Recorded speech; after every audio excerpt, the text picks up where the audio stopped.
Imagine London in the middle of the 17th century.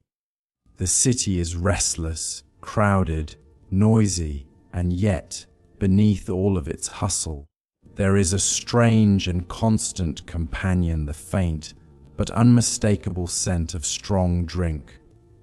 All beer, gin, brandy, and wine, they were everywhere, as common as bread, and in some ways, even more dependable than water. The people of London carried on their daily lives against a backdrop of disease, uncertainty, and hardship, and in the middle of it all, alcohol offered both an escape and a daily ritual. It is important to remember that London at this time was no shining capital of clean water and healthy sanitation. The River Thames was more a receptacle of filth than a refreshing spring, and the wells and pumps scattered through the city were often tainted. To drink water was to risk illness, sometimes mild, sometimes severe, and sometimes fatal. And so, Londoners, from the humblest labourer to the wealthiest merchant, leaned heavily on ale and beer, mild in strength, brewed with boiled water, and safer in their minds than the dangerous liquid that ran from their pumps.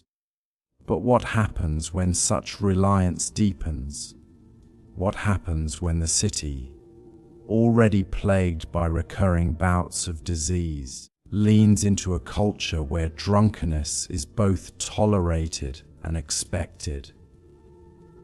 This is the story of London's drunken plague era, a time when intoxication and epidemic intertwined in strange and revealing ways. As the 17th century unfolded, the city faced waves of sickness. The Great Plague of 1665 stands out as the most notorious, but plague and smaller outbreaks of illness had haunted London for generations before that. These were not minor concerns. They were terrifying, unpredictable, and deeply disruptive. Entire households would vanish. Streets once full of sellers, carters, and beggars might suddenly fall quiet, sealed off in the hope of containing infection. Death carts rolled slowly through alleyways, and yet, through it all, the alehouses, taverns, and inns of London were not silent. They remained lit and noisy, even when fear and silence dominated other parts of the city. For many, the tavern was not simply a place of escape. It was a vital social hub, a meeting ground, and in some strange way, a shield against despair. Picture the narrow lanes of London, the timber-framed houses leaning so close together. They seemed ready to topple onto one another. Picture the wooden signboards swaying above doorways, painted with mugs, crowns, lions, and dragons, each marking out a tavern or alehouse. Inside, the floors were often packed with sawdust, the air thick with smoke from pipes and tallow candles, and the tables sticky with spilled ale. Yet here, the weary and the frightened could laugh, sing, and briefly forget the shadow of plague that hung over the city. The government, of course, noticed this habit. Drunkenness was both encouraged by the lack of alternatives and frowned upon by the authorities, who worried about productivity, crime, and morality. Laws were passed, fines imposed, and sermons preached. But Londoners had already chosen their medicine, and it was not water, it was drink. Ale was the most common. Every neighborhood had its brewers, some modest, some large. Children drank small beer, a weaker brew, while adults often preferred stronger varieties. In wealthier households, imported wines and brandies were served, carried across seas from France, Spain, and beyond. But perhaps the most dramatic change came with the arrival of gin later in the century, which would eventually become infamous. Strong, cheap, and potent, it offered a swifter path to oblivion than ale or beer ever had. Still, during the plague years, drink was more than indulgence. Many believed it to be protection. Physicians, who in truth understood very little about the true causes of plague, often recommended wine, brandy, or strong beer as a means of warding off infection. Some advised drinking moderately, others advised drinking heavily. Pamphlets circulated claiming that alcohol could strengthen the body against the pestilence. And so, people drank not only out of fear or habit, but also out of the belief that it was a form of medicine. Walk with me now into one of London's crowded taverns during the height of the plague years. The door swings open, and the smell of ale mingles with sweat, smoke, and the faint tang of sickness carried in from the streets. Men cluster around rough wooden tables, dice clattering, voices raised in debate or laughter. A fiddler plays in the corner, half drowned by the roar of conversation. Behind the bar, a tired-looking woman pours tankard after tankard, never pausing, her hands sticky with foam and spilled ale. These taverns were not quiet refuges. They were loud, bawdy, and crowded. Yet for many Londoners, they were as essential as bread. Here, they found warmth when their homes were cold, company when their families were stricken, and distraction when death loomed too close.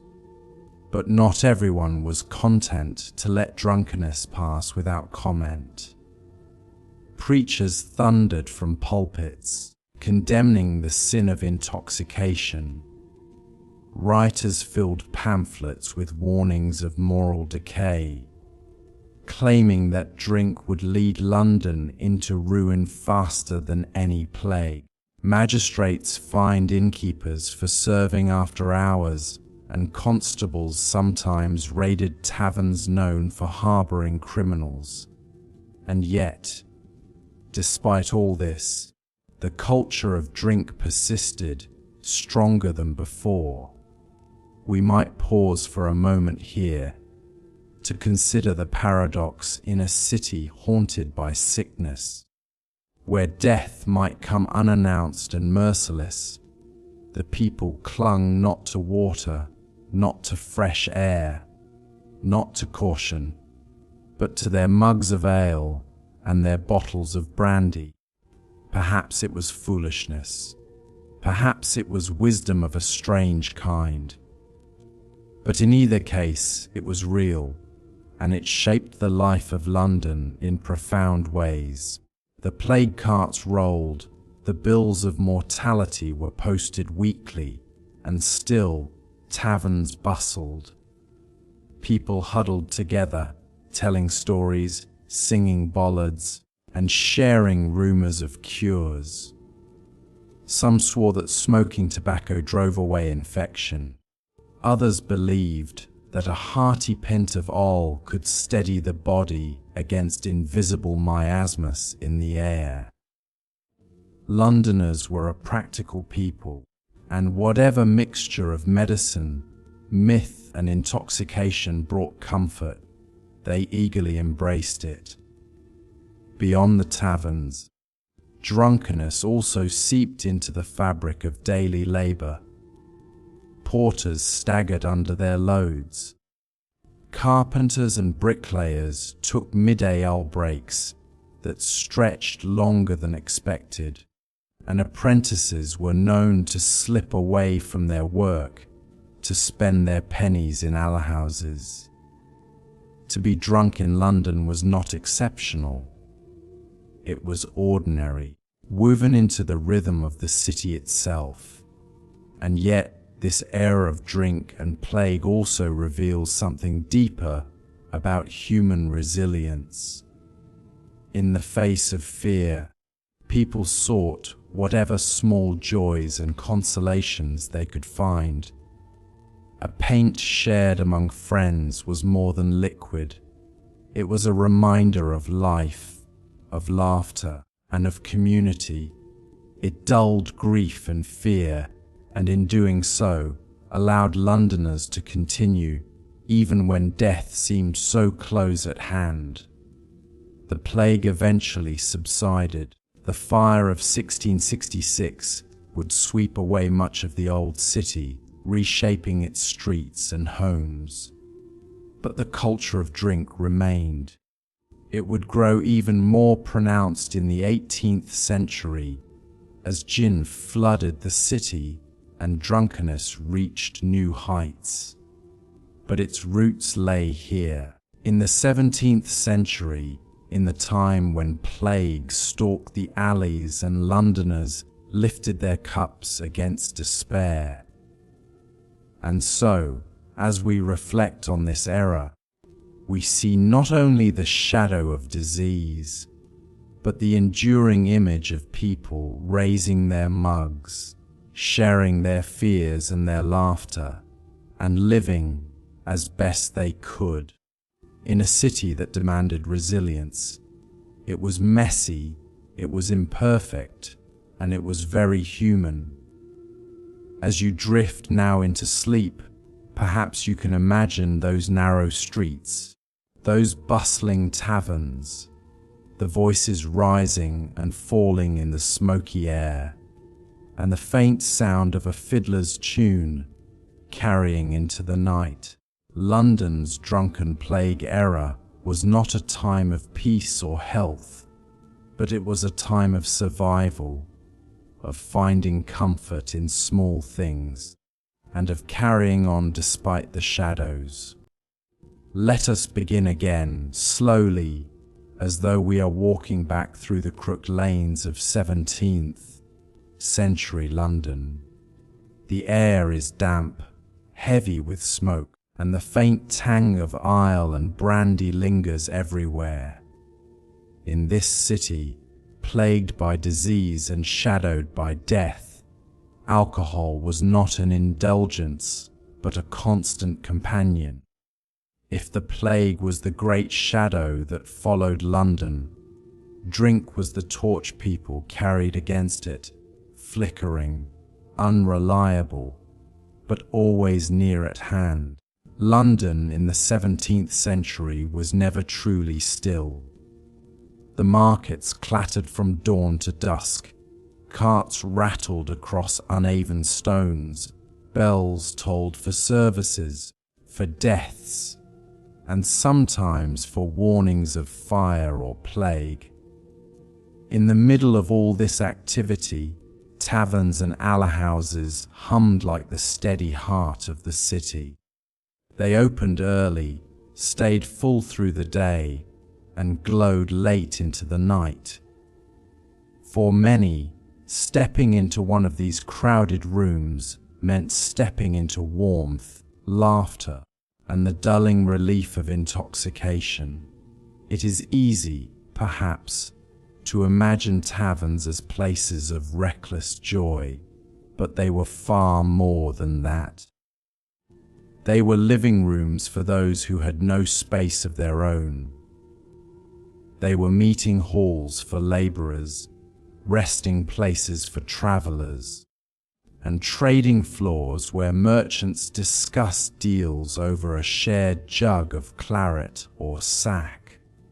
They were shelters from grief, from the thin chill of the Thames mist, and from the gnawing terror of plague. And they were everywhere. In some parishes of London, it was said there were more alehouses than private wells. One cannot truly separate the story of London's plague years from the story of its drinking habits, for to be a Londoner was, in some fashion, to be a drinker. Children drank small beer each morning with their bread. Apprentices paused their work for mugs at midday, and adults measured the hours of the day not by the chime of bells, but by the next tankard.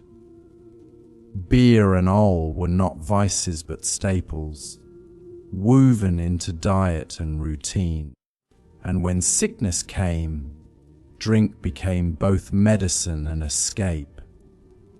Physicians of the era, though often mistaken in their theories, spoke confidently of alcohol's power. Some recommended a modest daily portion to strengthen the body, while others urged heavier measures, claiming that a flushed face and warm belly would keep the plague from entering.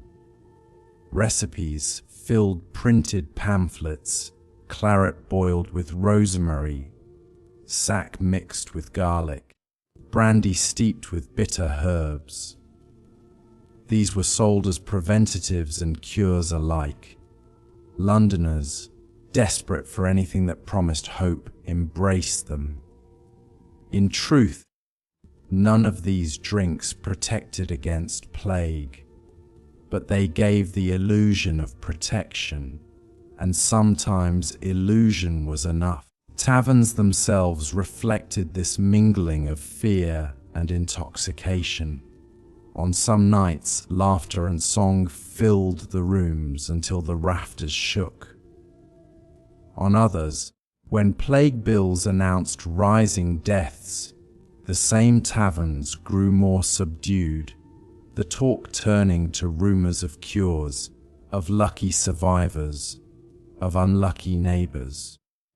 Tankards clinked all the same, but the mood shifted, heavy with uncertainty. Even the act of raising a mug became a small defiance, a way of saying that life would continue despite the sickness outside. The geography of the city reinforced this rhythm. Narrow lanes, winding alleys, and courts tucked between houses created clusters of drinking places. A man could stumble from one tavern to the next without traveling more than a street or two. The smell of malt drifted from brewhouses, barrels were rolled constantly through lanes, and inns at the city gates kept their cellars stocked for both locals and travelers. The entire city seemed bound together by rivers of beer and spirits, flowing through taverns like lifeblood. There were consequences, of course. Drunkenness spilled into the streets. Apprentices neglected their work. Laborers lost their wages. Fights broke out in the shadows of churches and markets. Constables wrote complaints. Magistrates issued fines. And preachers thundered from pulpits about the dangers of drink. Yet none of it stemmed the flow. For every fine, there was another tavern door opening. For every sermon, another mug was lifted in reply. And it was not only men who filled these spaces. Women brewed ale in their own homes, selling it by the jug to neighbors. Widows kept taverns alive after their husbands died, balancing the books and carrying on the trade. Some worked as servers, carrying foaming mugs through crowded rooms.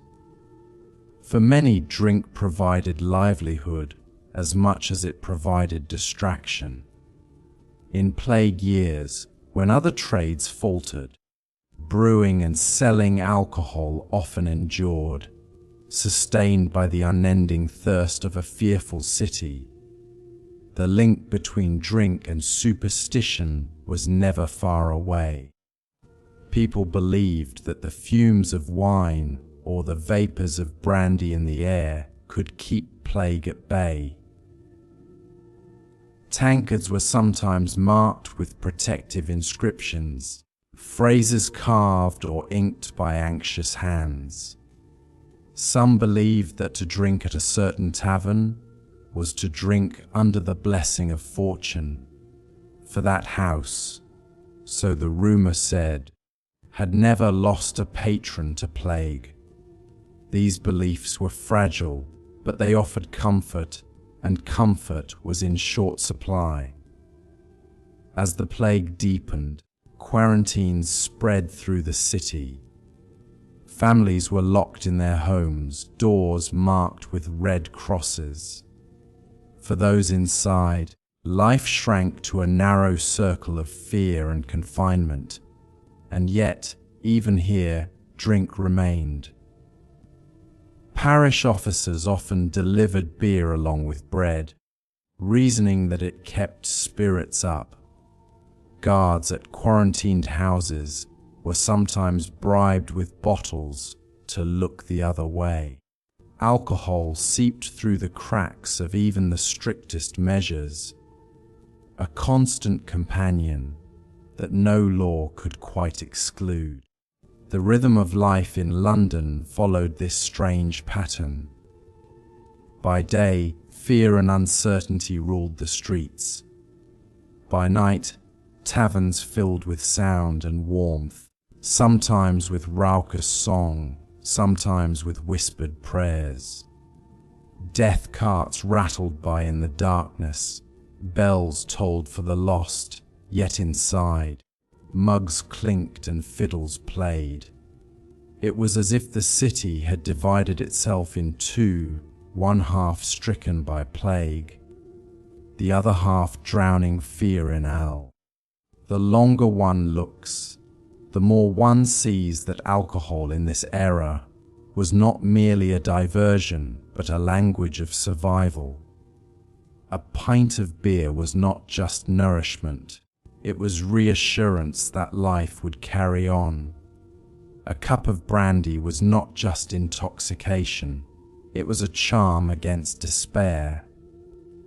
A crowded tavern was not only a business, it was a gathering place where the city reminded itself, night after night, that it was still alive. The authorities could never quite decide whether to tolerate or condemn this culture. On one hand, drunkenness was viewed as a moral failing, a sign of sin that invited divine judgment. On the other hand, alehouses and taverns were too numerous, too central to the city's life, to be easily abolished. The Crown and Parliament passed laws against excessive drinking, but enforcement was weak. In practice, London remained awash in ale. The plague eventually loosened its grip, as all outbreaks did. But the culture it left behind was shaped by those years of fear and intoxication. Taverns endured, brewing flourished, and the arrival of gin in greater quantities in the years to come would only deepen London's dependence on strong drink. The plague may have passed, but the mugs remained full, and the memory of survival through intoxication lingered in the city's bones. As you imagine this world, picture not grand palaces or noble halls, but narrow alleys, low roofed taverns and crowded tables. Picture the sawdust on the floors, the smoke hanging thick in the air, the laughter mixed with coughing, the fiddler scraping his bow, the widow selling pies, the apprentice clutching a mug too heavy for his hand. Picture, too, the shadows outside, the silent houses marked with red crosses, the carts carrying away the dead.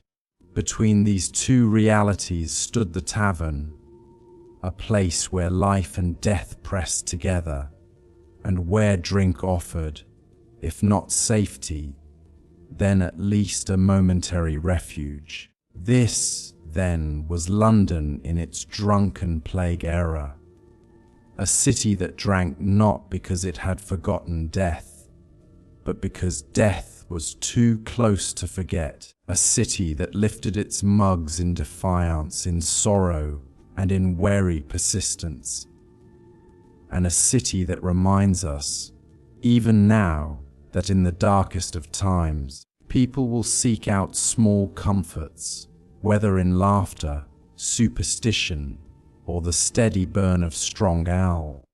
And so, as the noise of London's taverns fades from our minds, and the sound of the fiddler softens into silence, we leave the city once more, resting in the knowledge that even in an age of plague, life found ways to endure. The streets are quiet now, the lamps extinguished, the taverns shuttered for the night. Let us set aside the mugs, close the doors, and allow the story to fall into stillness. Sleep, like drink, offers its own gentle escape, but without the sting of morning after. And as you drift into that quiet, may the echoes of London's drunken plague era settle like a faint, distant song, strange, sorrowful, and yet enduring. London in the plague years was a city wrapped in fog, shadow, and the uneasy rhythm of daily life, where even the smallest routines were touched by the presence of death, and yet, strangely enough, where drink and tavern culture continued to provide a steady heartbeat for those who remained. As we move deeper into this account, imagine yourself walking with me, step by step, through the narrow lanes, the timbered houses, the crooked alleyways that lead from parish to parish. Imagine how the city breathed during those long months, when the church bells tolled far too often, when carts rolled past carrying the dead, and when the alley houses, somehow, remained open for business, their doors glowing faintly in the dark like beacons of survival. The story of London's drunken plague era is not one of sudden madness, but of slow, grinding continuity. The plague did not instantly erase every aspect of ordinary living. Rather, it wove itself into the fabric of the city. People still worked, still sold wares, still baked bread, still rang the bells, and still, importantly, brewed and poured ale. All had long been part of the diet, safer than water, and so it persisted. To remove all would have been unthinkable as stopping the city's supply of bread. And so taverns, inns, and small alehouses became the unlikely anchors of life in a time of disorder. Let us picture one such establishment. It sits low beneath a heavy timber frame, its sign creaking gently in the breeze, its windows clouded with years of soot and smoke. Inside, the smell of yeast and wood smoke mingle. A fire struggles against the damp, and benches, though worn, provide a place to sit for those who cannot face another hour alone in their shuttered homes. A landlord, wary but steady, rolls a cask into place and fills mugs with frothy, dark ale. He says little, but his work is constant, his presence familiar.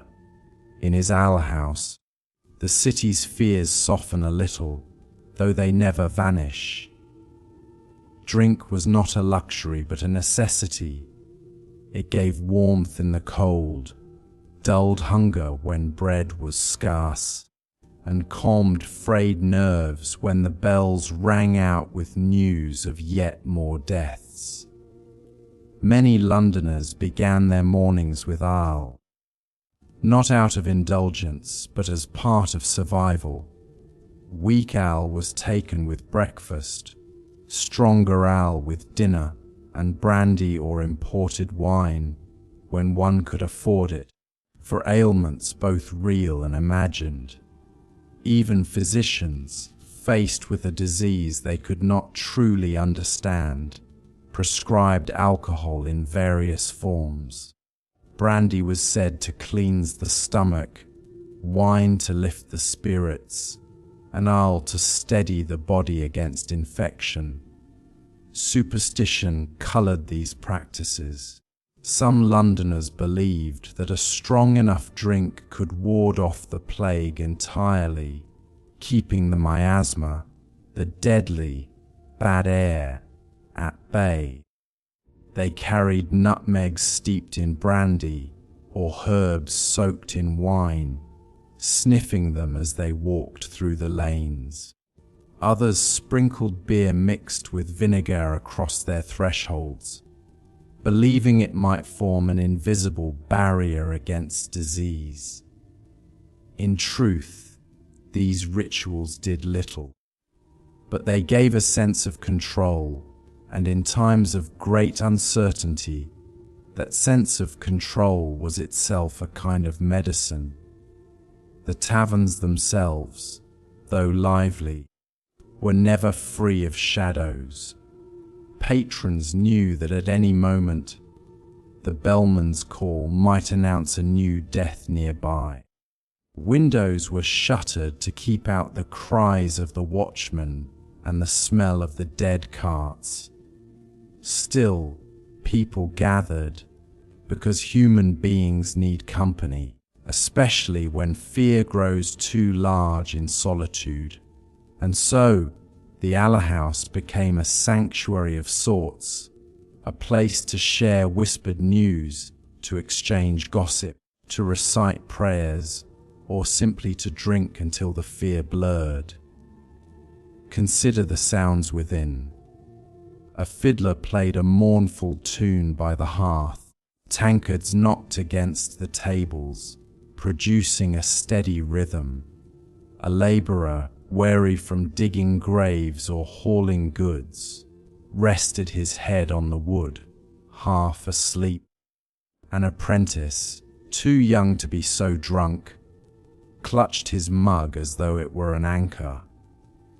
A widow leaned close to her neighbour, trading rumours about which street had been sealed next.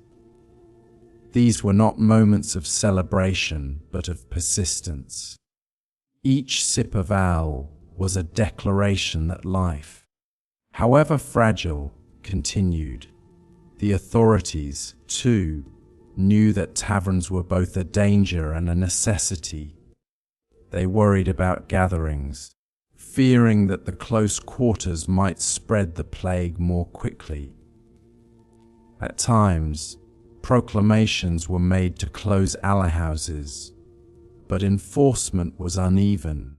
In some parishes, watchmen shuttered doors.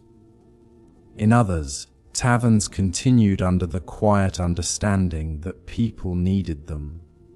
Even when closed officially, many opened secretly, serving through back doors or shutters. The city could not wholly banish its drink, just as it could not wholly banish its fear. Street life reflected the same contradictions. Herbal sellers stood at corners, offering rosemary sprigs dipped in vinegar, or tiny vials of spirits infused with garlic. Ballad sellers sang songs about the plague, printed cheaply on single sheets, warning of divine judgment, yet often ending with verses about ale or brandy as comfort. A passerby might purchase one such sheet, tuck it into his coat, and then turn toward the nearest tavern to drink away the warning.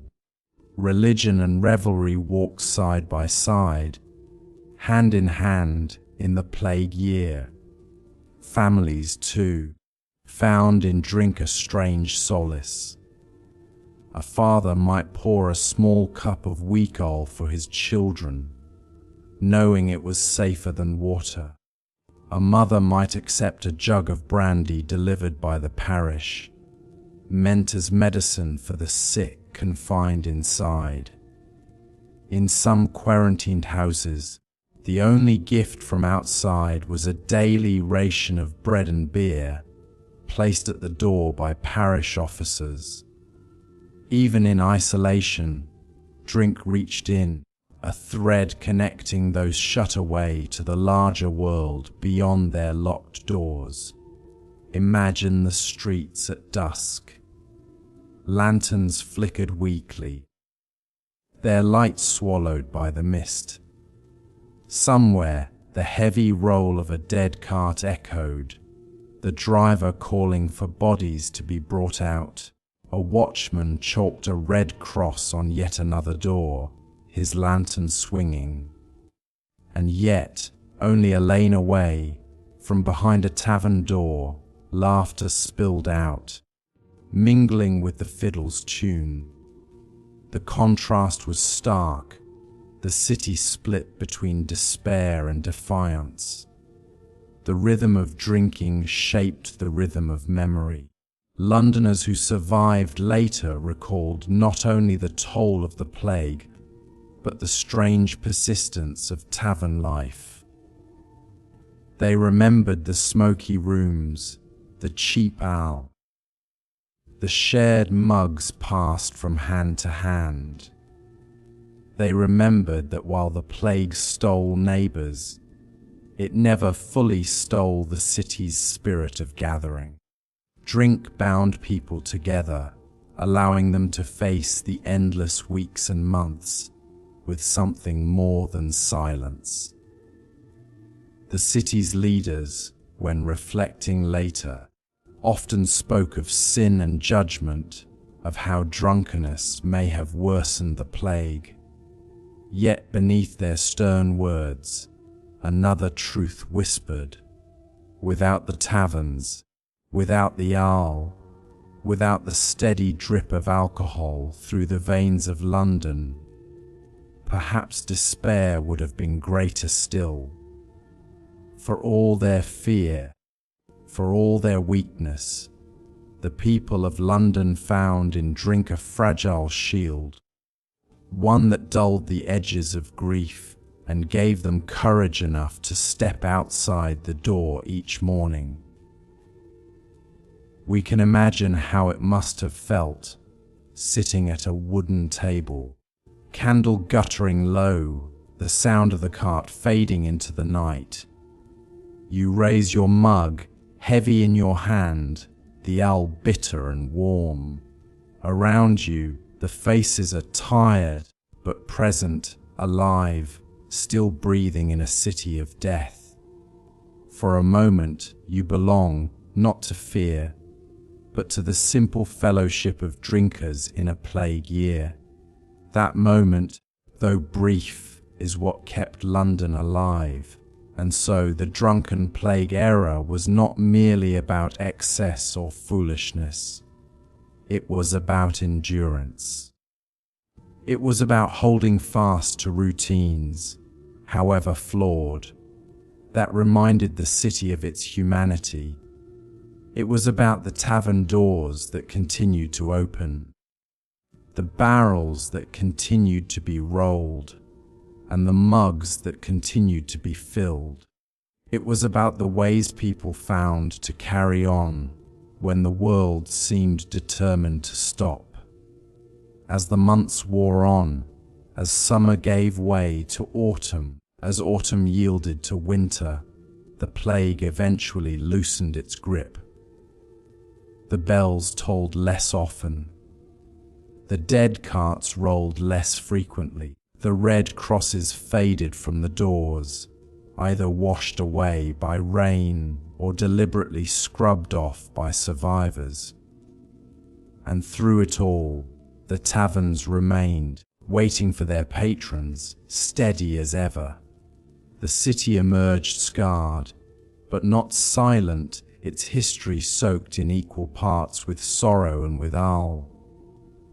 This, then, is the rhythm of London in its drunken plague era, a city where death was never far, but where life clung stubbornly to the wooden benches of the alehouse, to the mugs passed from hand to hand, to the fiddles that played through the night. A city of contrasts, of grief and laughter, of prayer and drink.